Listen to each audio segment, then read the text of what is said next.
रात भर पीएचडी करने के बाद फाइनली मैंने मेले का निबंध याद कर लिया और मेला जाने के लिए रेडी हो गया।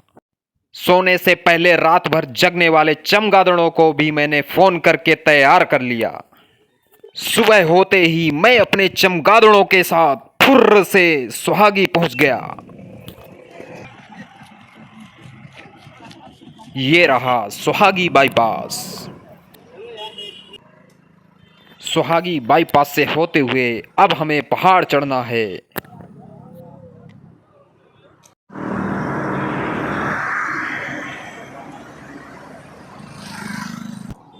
सुहागी पहाड़ के ऊपर से नीचे देखने पर मुझे हिंद महासागर दिख रहा था।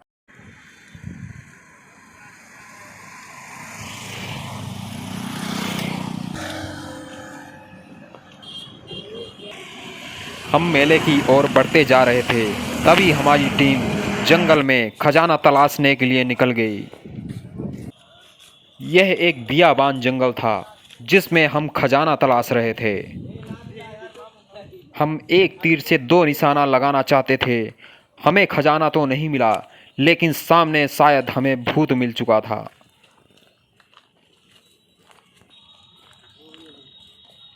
बड़ी मुश्किल से भूतों से पीछा छुड़ाने के बाद दोबारा हम लोग मेले की ओर निकल गए।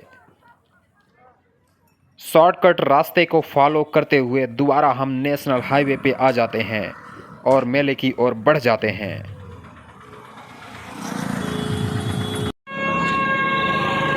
रास्ते में दो खूंखार गुंडे मिल जाते हैं जिनके पास ढेर सारी लाठियां थीं।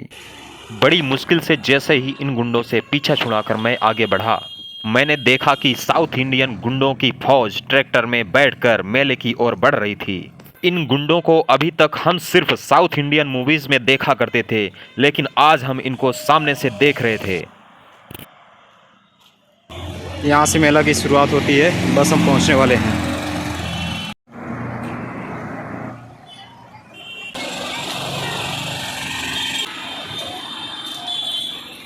मेले की शुरुआत हो चुकी है। इसका भीड़ आप यहाँ पे देख सकते हैं।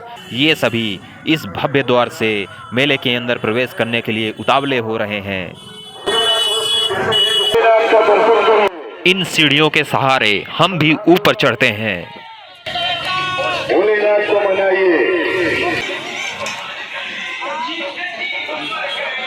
संपूर्ण मेले को 4 भागों में बांटा गया है। यह सबसे उत्तरी भाग है। पहला भाग, इस एरिया में सिर्फ मंदिरें हैं। श्रद्धालुओं के लिए ये मेन अट्रैक्शन का पॉइंट है।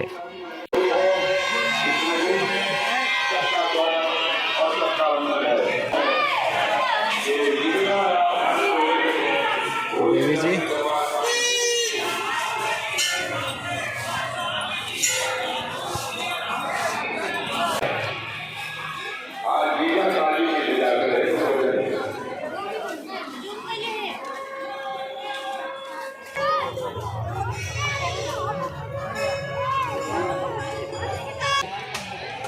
मैं मंदिरों के आसपास घूम ही रहा था कि तभी किसी आतंकवादी ने मंदिर में आग लगा दी। आग तेजी से चारों ओर बढ़ती जा रही थी, जिसका धुआं भी चारों तरफ फैल रहा था। मैं इस आग को बुझाने के लिए वाटर पंप की ओर बढ़ा। मेरी लाख कोशिश करने के बाद ये वाटर पंप चालू नहीं हुआ। तब मैं हैंड पंप की ओर बढ़ा। ये हैंड पंप भी एकदम से खराब पड़ा हुआ था। थक हार कर मैं आग बुझाने के लिए कुएं की तरफ बढ़ता हूँ, लेकिन ये कुआं भी एकदम से खाली पड़ा हुआ था और इसमें लगा हैंड पंप, इससे भी पानी नहीं आ रहा था। बूढ़ी दादी ने भी अपना पूरा जोर लगा दिया पानी निकालने के लिए, लेकिन यहाँ एक बूंद भी पानी नहीं निकला। अब आग कैसे बुझेगी? फिर मैंने फायर ब्रिगेड को कॉल करके अपना पल्ला झाड़ लिया और मंदिर वाले एरिया से बाहर निकल आया।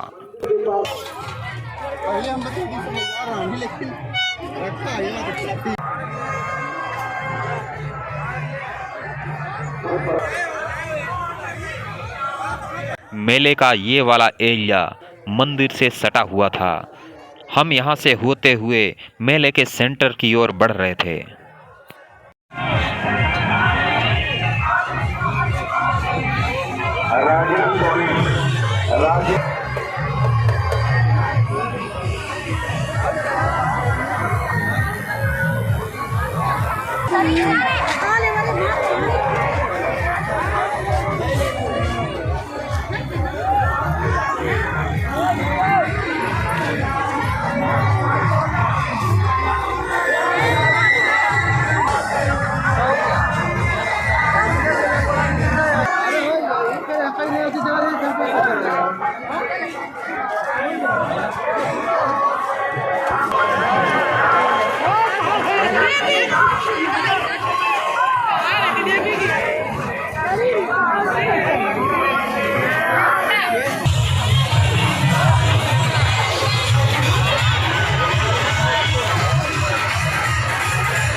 मैं मेले का आनंद ले ही रहा था, तभी मेरी नज़र इन जूतों पे पड़ती है।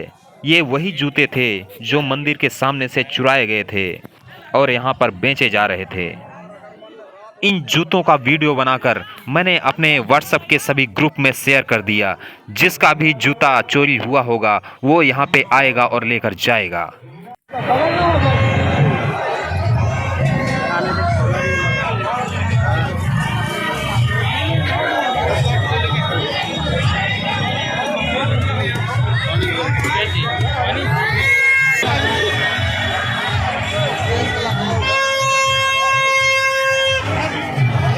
मैं मेले का भरपूर आनंद उठा रहा था, लेकिन यहाँ के लोगों के चेहरों पर एक दहशत झलक रही थी। शायद ट्रैक्टर वाले गुंडे यहाँ चारों तरफ मौजूद थे।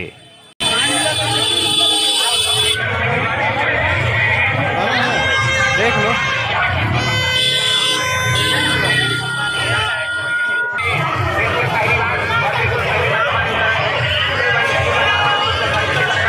मैं ट्रैक्टर वाले गुंडों के बारे में सोच ही रहा था, तभी मुझे चारों तरफ गुंडे गुंडे ही दिखाई दिए, जो कि अब हाथों में लाठी लिए हुए थे। ये देखिए, लाठियों का बोझ लेकर जाते हुए गुंडे। ये वही ट्रैक्टर वाले गुंडे हैं जो मुझे रास्ते में मिले थे। आप पंडाल के पास आए, राष्ट्रीय रोहित में इंतजार कर रहे हैं।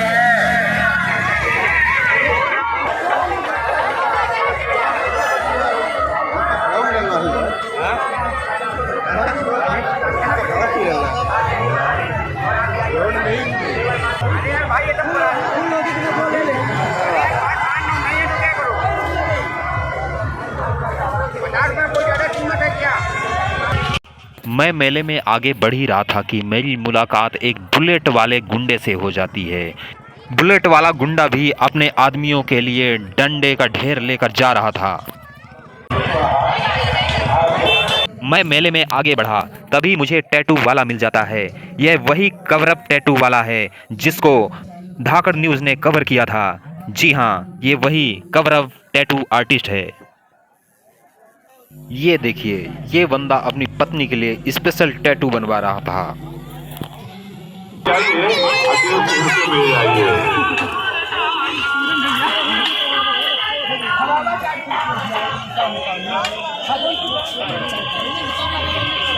चल रहा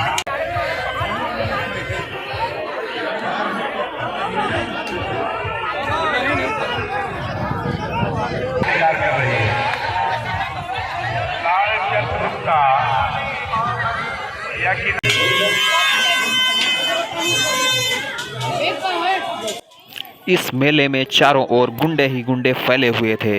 इन गुंडों को देखकर मेरी हालत खराब हो गई और मुझे जोरों से लग आई। मैं सुसु के लिए जगह तलाशने लगा, इधर उधर भटकने लगा, लेकिन मुझे जगह नहीं मिली। बड़ी मुश्किल से मैंने अपने आप को कंट्रोल किया और आगे मेले की ओर बढ़ गया। अपने सामने खड़े हुए गुंडे को देखकर मैं डर गया और डर के मारे मेरी पैंट गीली हो गई। सामने खड़े लोग मेरी गीली पैंट को देख देख कर हंस रहे थे। मैं अपनी मुंडी नीचे झुकाकर आगे की ओर बढ़ता जा रहा था और भगवान से प्रार्थना कर रहा था, हे भगवान, दोबारा ये गुंडे मुझे ना मिलें।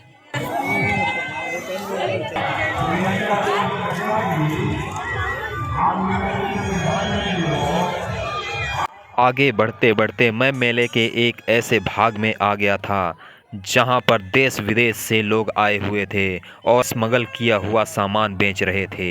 ये देखिए, यहाँ पर हेरोइन, चरस, ये तो आम बात थी। कितने का है? सही लगा बा।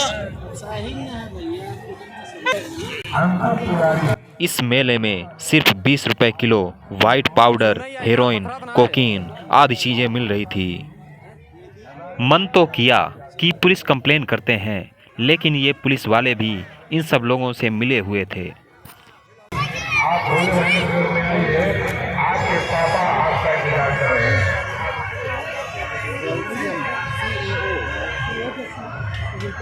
इस मेले में दूर दूर से देश विदेश के लोग आए हुए थे।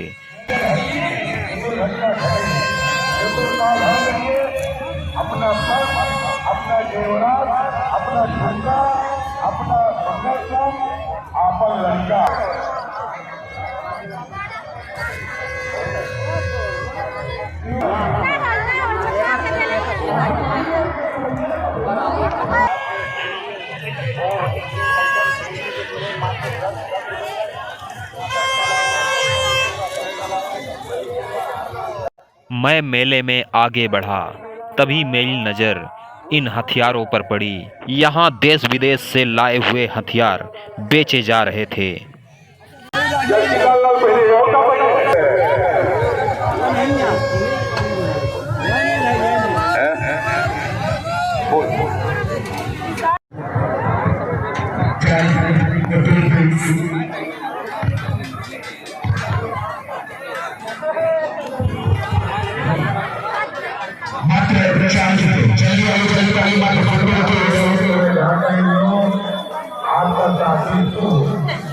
हथियारों वाली गली से आगे निकलने के बाद मेरी नज़र इन बच्चों पे पड़ी। ये वही बच्चे थे जो किडनैप करके यहाँ पर छुपाए गए थे। लगभग 3 घंटे तक कंटिन्यू मेला घूमने के बाद हमें भूख लग चुकी थी। तब हम एक चाट वाले के पास जाकर पेट पूजा किए। पेमेंट करने के बाद हम मेले में आगे की ओर निकल चलते हैं।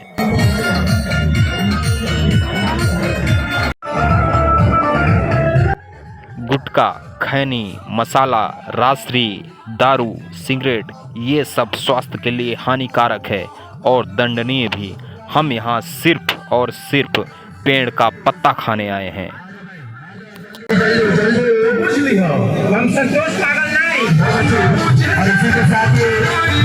पेड़ का पत्ता मुंह में डालकर हम चबाते हुए फिर से मेला घूमने लगते हैं। इस मेले में आतंकवादियों का इतना खौफ था कि शेर भी यहाँ पर चुपचाप बैठे हुए सेल्फी खिंचवा रहे थे। ये देखिए, अभी तक तो सिर्फ पानी से मछलियाँ निकाला करते थे, लेकिन यहाँ पर नाव को ही निकाल कर टांग दिए। पंचायत कितनी सुहागी, आप जहाँ गए भी हो आपका। ये है मेला का पूर्वी क्षेत्र और गुंडों का गढ़। गुंडे अपने डंडे यहीं से खरीद के लेके जाते हैं। ये देखिए, डंडों का ढेर। इन डंडों को आप नॉर्मल डंडा समझने की गलती ना करें। ये देखिए, गुंडों का सरदार मेले में उपस्थित सभी गुंडों को यही कंट्रोल करता है। दुकानदारों का इकट्ठा कहाँ पे? वही जहाँ अरे मंगा दे रहे ले लो। अगला किलो।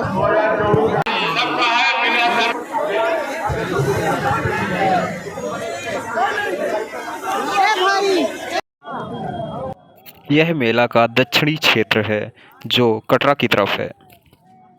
चूस ले का बस बस, बढ़िया किए बढ़िया किए। संतरा वाला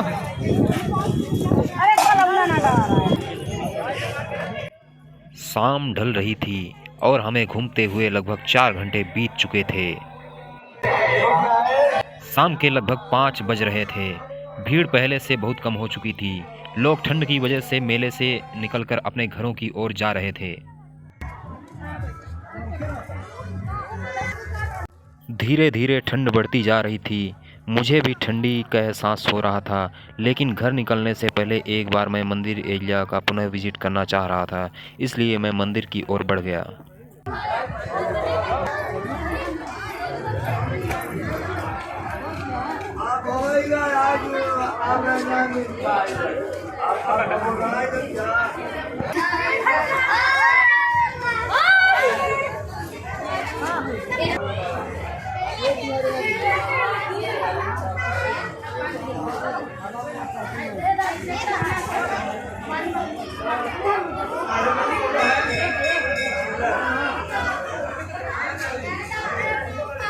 हमारा निवेदन है यहाँ कि अगले साल मेला हमारा ठीक चलेगा, इसलिए हम लोगों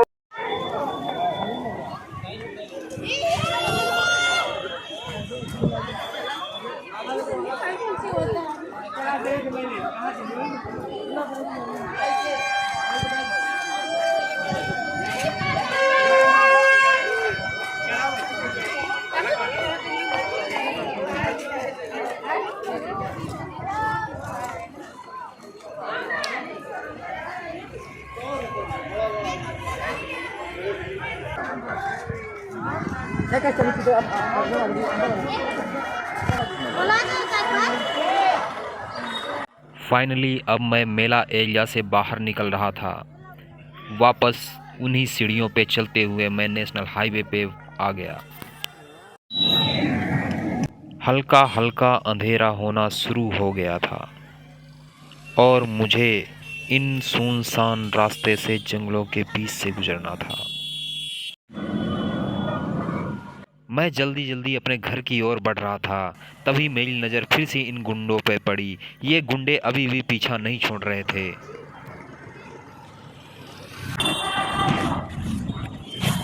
इससे पहले कि इन गुंडों का आतंक और बढ़े, मैं पतली गली से निकल लेता हूँ। गुंडों का डर अभी भी मेरे दिल और दिमाग में बैठा हुआ है।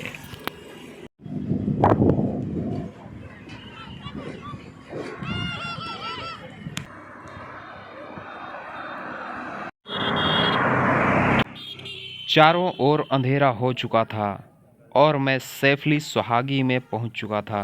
अब यहाँ से घर जाने की बारी थी।